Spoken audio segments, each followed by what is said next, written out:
María Antonieta, nacida como archiduquesa austriaca, fue empujada al centro de atención de la corte francesa a una edad muy temprana. Imagina tener solo 14 años, estar casada con un futuro rey y tener que navegar por el intrincado mundo de la política de Versalles. Su encanto juvenil y su cautivadora belleza eran innegables, pero bajo la superficie de este mundo brillante se estaba gestando una tormenta. Su historia, una mezcla fascinante de glamour y tragedia, sigue resonando siglos después. La vida en Versalles era un torbellino de bailes, óperas e intrigas cortesanas. María Antonieta, joven e impresionable, lo abrazó todo. Se deleitaba con la moda, encargando elaborados vestidos y peinados que marcaban tendencia en toda Europa. El pequeño Trianón, un encantador refugio dentro de Versalles, se convirtió en su santuario personal, pero en medio del esplendor, los susurros seguían cada uno de sus movimientos. Su herencia austriaca la convirtió en blanco de sospechas, y sus cuantiosos gastos le valieron el apodo de Madame Déficit. El pueblo francés, que luchaba contra la pobreza, veía su extravagancia como un signo de la indiferencia de la monarquía. Aunque la historia a menudo recuerda a María Antonieta por sus excesos, es importante recordar a la mujer que había detrás de la corona. El año 1789 proyectó una larga sombra sobre Francia. Años de penurias económicas, unidos al resentimiento hacia la extravagancia de la monarquía, encendieron la llama de la revolución. La toma de la Bastilla marcó un punto de inflexión. Para María Antonieta, la revolución fue un duro despertar. Los días despreocupados en Versalles habían terminado. La reina, antaño admirada por su gracia, era ahora vilipendiada como la encarnación de los excesos de la monarquía. A pesar de la creciente crisis, María Antonieta dio muestras de un valor y una resistencia admirables. Apoyó a su marido, el rey Luis XVI, instándole a mantenerse firme frente a los revolucionarios. Sin embargo, la marea de la historia estaba cambiando en su contra. Sección 4. El collar que costó un trono.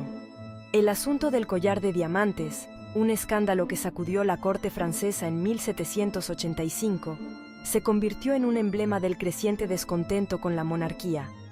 Aunque María Antonieta no tuvo nada que ver con la trama, su reputación quedó manchada. El pueblo, que ya sospechaba de su extravagancia, vio en el asunto una prueba de su corrupción moral. El incidente erosionó aún más la credibilidad de la monarquía y avivó la llama de la revolución. Sección 5. El amor y la desesperación de una madre. Detrás de la fachada de reina, María Antonieta era una madre entregada a sus 4 hijos. Sus cartas revelan a una madre tierna y cariñosa, profundamente preocupada por el bienestar de sus hijos. Incluso mientras la revolución hacía estragos a su alrededor, ella intentó crear una sensación de normalidad para ellos. Sin embargo, la revolución no perdonó a nadie, ni siquiera a los niños de la realeza. A medida que la situación en París se deterioraba, la familia real se vio obligada a huir de Versalles y buscar refugio en el Palacio de las Tullerías. La reina, que antaño había gobernado una de las naciones más poderosas de Europa, se encontraba ahora impotente para proteger a sus propios hijos. Sección 6. La caminata final. En 1793 ocurrió lo impensable. Luis XVI fue juzgado por traición y condenado a muerte por el Tribunal Revolucionario. María Antonieta, despojada de su título y conocida ahora simplemente como la viuda Capeto, se enfrentó a su propio juicio.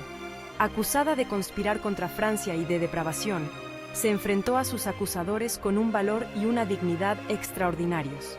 El 16 de octubre de 1793 fue condenada a muerte. Su último paseo hasta la guillotina, entre la multitud que la abucheaba en París, se convirtió en un testimonio de su entereza.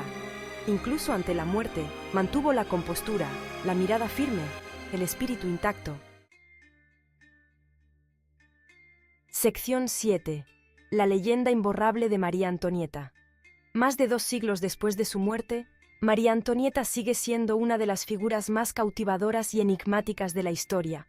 ¿Fue una derrochadora frívola que aceleró la revolución o una víctima de las circunstancias, un cómodo chivo expiatorio para la ira del pueblo?